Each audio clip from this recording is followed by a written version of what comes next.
This is the epic love story of Roger Anthony Williams and Amber Massayer. Okay, so it wasn't that epic, but it was 12 years in the making. 12 years. But before we get into their relationship, let's go back further in time and take a look at their lives. Roger was first introduced to the world on May 1st, 1971.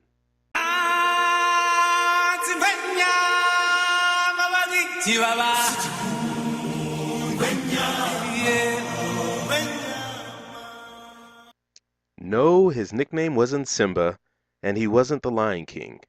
Instead, he was born in Belize City, the second of three children to Norman and Ruth Williams.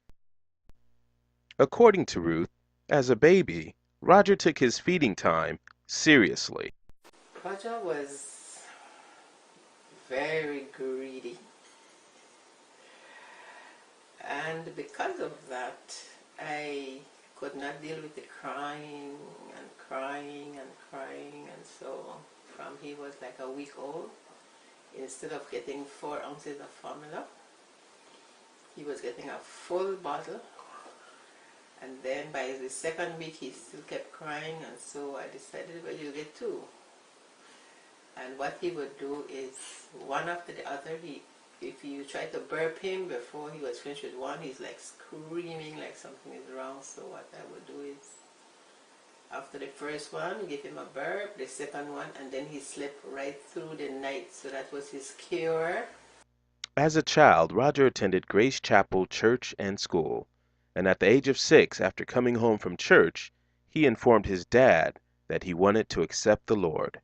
Soon after, he was baptized.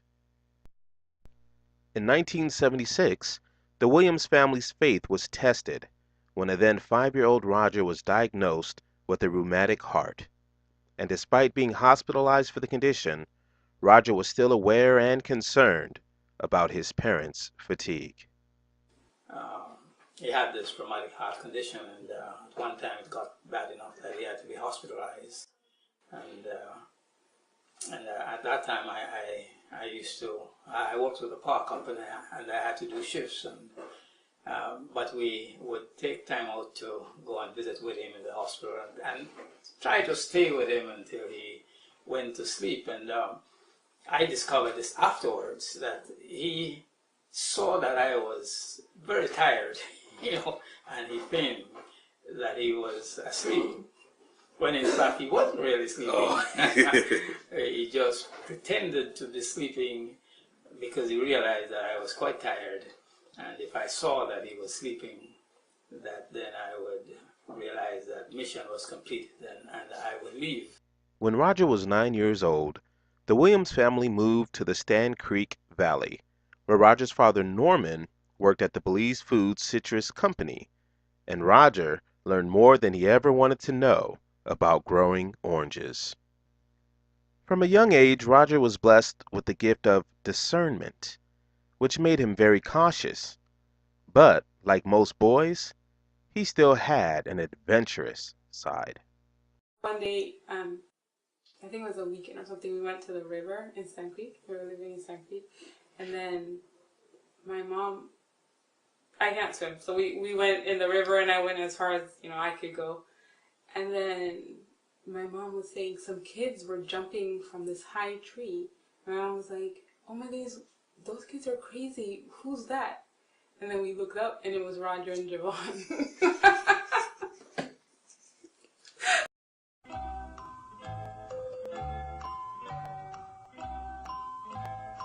As a boy, what was Roger's career aspiration? Was it A, preacher, B, fashion designer, C, doctor, or D, pilot? If you selected B, fashion designer, you are wrong. The right answer is D. Roger wanted to take to the air as a pilot. At the age of 15, Roger migrated to the United States, where he lived with his Aunt Yvonne, and attended Granada Hills High School in the San Fernando Valley. In 2001, it was through Yvonne that Roger learned about Faith Baptist schools, and while touring the campus with his younger cousin, Roger also discovered Faith Baptist Church. Roger said he knew immediately that God wanted him there. On January 22, 1979, in the city of Los Angeles, Peter and Helen Masayer welcomed their second child, Amber, into the world. Come on, y'all! Then I saw her face. Ha ha! Now I'm a believer.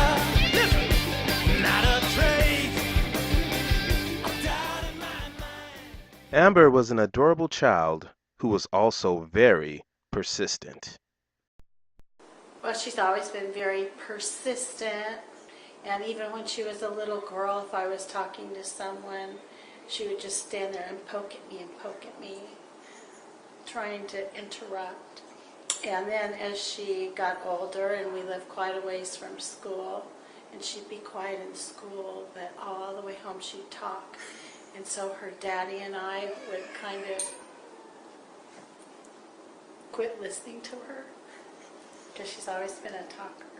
And she'd know when we weren't listening, so she'd start making funny noises to get our attention back. While Amber attended Faith Baptist Church all her life, she began attending Faith Baptist School when she was 4 years old, and she immediately made waves as the student who refused to keep on her shoes. When she was a baby, her toes were always wiggling like this, and she had long toes, so they looked like little worms on the end of her feet. And Amber didn't like shoes real well, so when she was in K4, she would take her shoes off and have her feet out in the aisle, and her teacher was always telling me that her feet were out of the shoes and in the aisle. And as she grew up, she wore a variety of different kinds of shoes. She had all different kinds of strange ones, even wearing slippers to school.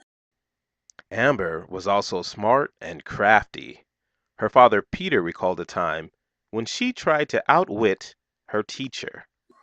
It was K4 or K5 when Helen and I just didn't believe in giving her money for milk. You know, milk wasn't an extra added cost.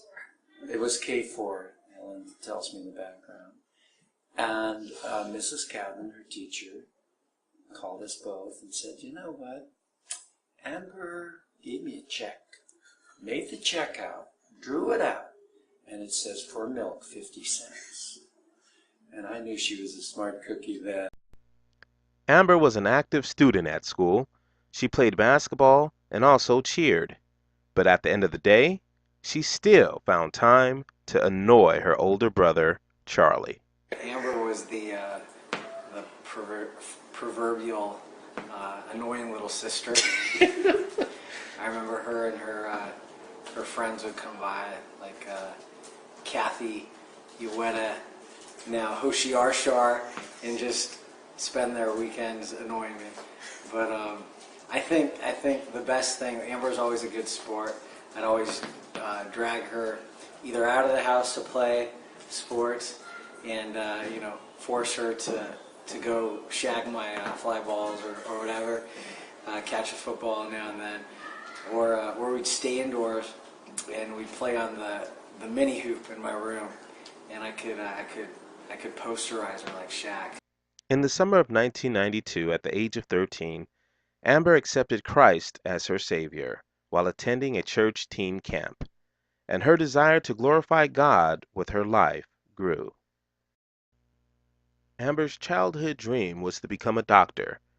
She says God further developed this desire in her heart while she was at Faith Baptist School. In 2001, after completing her undergrad at UCLA, Amber taught biology at San Fernando High School and then went to medical school.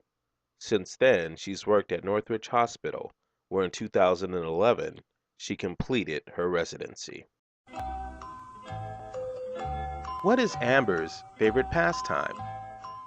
Is it A, attempting new hobbies, B, catching a few waves at Zuma Beach.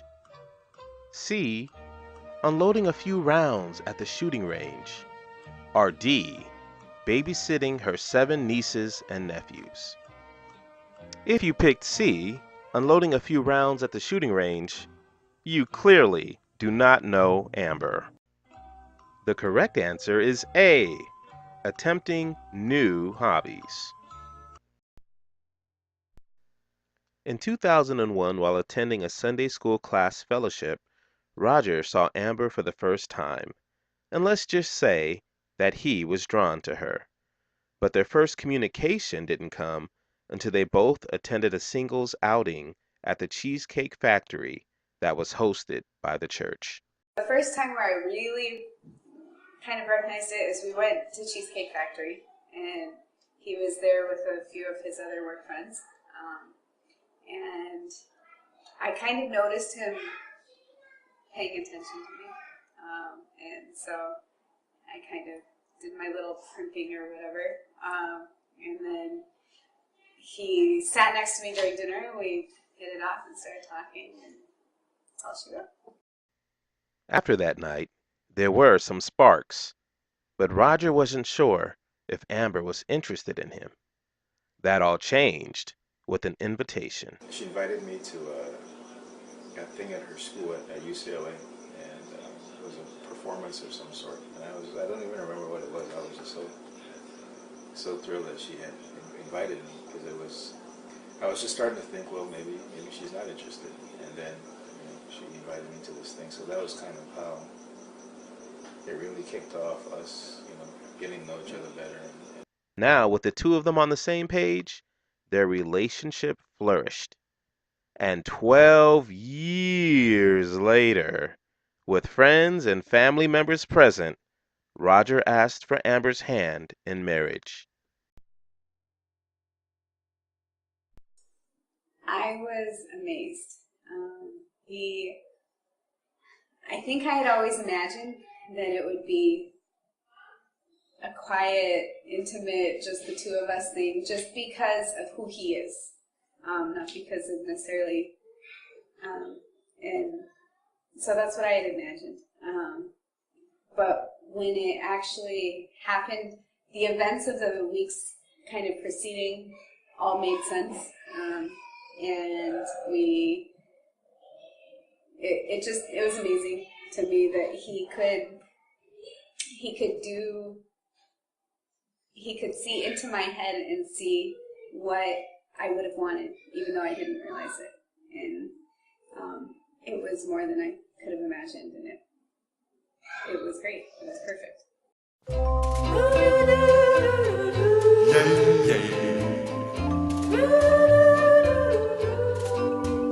Got a house and a car and a wedding ring, but I don't know what I'll do about a wife. Want a girl who's pretty, kind of warm and sweet, to bring a little love into my life. I thought of her and how much I love her. It was easy. I mean, it just came out. It's everything. I guess every romantic notion I've had wrapped up all into one expression for this one person. So it was fun. It was fun, and it's exactly what I wanted to do. It was indeed a happy and long-awaited day. Here are a few reactions to the proposal. I can't believe this is happening. I can't believe this is happening. Is this really happening? No way. I can't believe this is happening. I cried because it had been so long since they first started dating. It was like about time. Finally. Finally. And love is all that I can give to you. Love is more than just a game for two. Two in love can make it. Take my heart and please don't break it. Love was made for me and you.